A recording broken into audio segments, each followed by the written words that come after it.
All right, so if you are in your 20s, especially, this video is for you. This is a video basically for reviews of books, chapter by chapter. I am currently reading this book, Debt Proof Your Marriage by Mary Hunt. Now, this book is supposed to teach me about how to manage money in marriage. If you're in your 20s, of course, you should actually have knowledge about these things before you jump into it. You know, like marriage, relationship, financial issues, how to speak and all that. So I have decided to take my life in my hands and read books and also try to share them chapter by chapter if you're interested. So in this book, the first chapter is actually frustrating and very annoying. The whole summary of chapter 1 is how she bankrupted her husband and how she brought the marriage to the deep, because they were actually in debt and they were in a lot of debt, which is actually very frustrating. Now, this is all the story. Mary Hunt came from a somewhat poor background and she has this projection in her head of wanting to be rich. Now, you cannot blame her because every one of us actually wants to be rich. Even me, myself, I want to be rich. And everybody has this idea of, you know, when I get married, maybe my wife will be a superpower or superstar, or my husband will split me off my faith. I'll marry a rich man and all that. So lucky for her, she actually married Harold, who is a bank manager and was actually doing well. He was getting, you know, regular income and all that.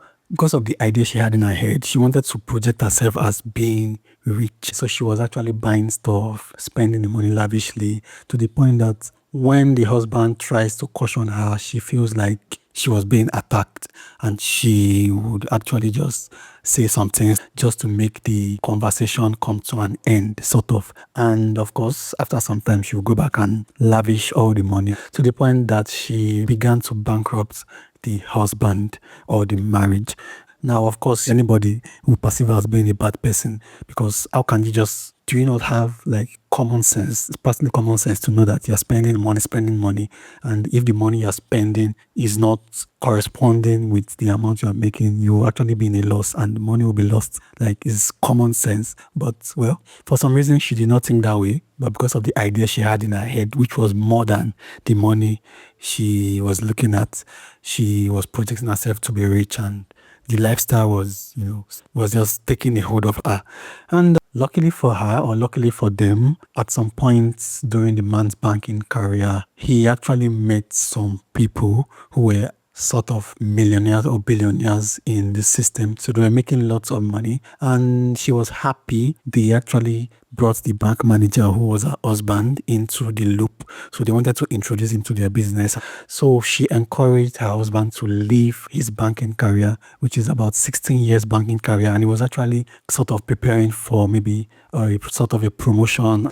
But he left his banking career because of this wife he married. After a few years, boom, those friends actually left them and they were left alone in a lot of debt. Now, it was after they were now in debt that eyes were open. She now began to see clearly. Now, it was when she was at rock bottom, she now started narrating this story of chapter 1. But it's actually funny because you actually find people out there, and if you eventually end up with one of them, well, good for you. And well, something you should notice is that she was actually the one who now began to encourage her husband and sort of projected them from that rock bottom towards the future, where she now has lots of money and she's now trying to narrate her story. So maybe we can infer that we should not actually write people off, even if you've made such mistakes. Okay, just make sure you marry somebody who is actually visionary and not lazy, for one. That's one of the points I could gather from chapter 1, aside from the fact that it was frustrating and annoying. Alright, so in the next video, I'll be talking about chapter 2, and this is actually a very interesting chapter. So do not miss chapter 2. Make sure you like and share this video.